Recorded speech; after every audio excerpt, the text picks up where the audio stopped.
ఆత్మ పూర్ణుడైన వాడు. వినండి బాగా, ఇంకా ఫైనల్, నిజంగా ముగిస్తాను. నిజంగా అంటే ఎవరిని ఇబ్బంది పెట్ట ఇష్టం ఉంటుంది నాకు, అందుకని. ఆత్మ పూర్ణుడైన వాడు ఒక మెట్లోకి వెళ్ళిపోతాడు, ఆత్మవశుడైపోతాడు. ఇక తను ఏం చేసినా ఎటు పోయినా ఇక తన చేతుల్లో ఉండదంతా. ఓబద్య ఏలియాతో అంటాడు, నువ్వు దేవుని ఆత్మ కలిగిన వాడివి, నేను ఇక్కడ ఉంటాను అహాబుకు చెప్పని చెబుతున్నావు నాకు. నేను పోయి ఆయన తీసుకొస్తాడు, అసలు సైకోవాడు, ఆయన తీసుకొస్తాను నేను. ఆయన తీసుకొచ్చేటప్పటికి యెహోవాత్మ నిన్ను ఎక్కడికి కొంచుపోవునో నాకు తెలియదు కదా. అంటే ఏం చెబుతున్నాడో తెలుసా? అయ్యా ఏలియా, నువ్వు ఆత్మవశుడివి, పరిశుద్ధాత్మ నిన్ను ఒక దగ్గర ఉంచాడు, ఆయన ఇటు తీసుకెళ్తాడు, పోతావు నువ్వు.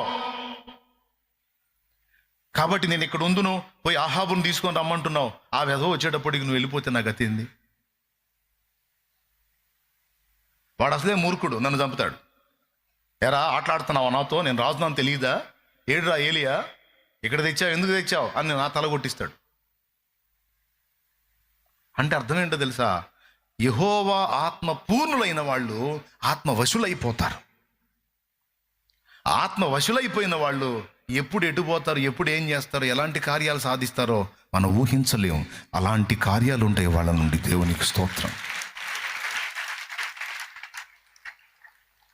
ఆ మెట్టుకు ఎక్కాలి, అది సాధించాలి.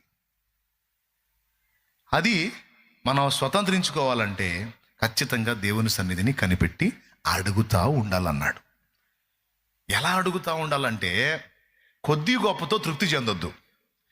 మోకాళ్ళ కొలత సరిపోదయ్యా, పాదాల కొలత సరికాదయ్యా, ఈతల మునిగి లేవాలయ్యా, తేలి తేలి ఆడాలయ్యా, రండయ్యా బోధకుడా, రండయ్యా బోధకుడా, ఎండని జీవ నదిలాగా, ఎండని జీవ నదిలాగా, జీవజలమా ఆత్మనాథుడా, ఎండని నదిలాగా రమ్ము బోధక, జీవజలమా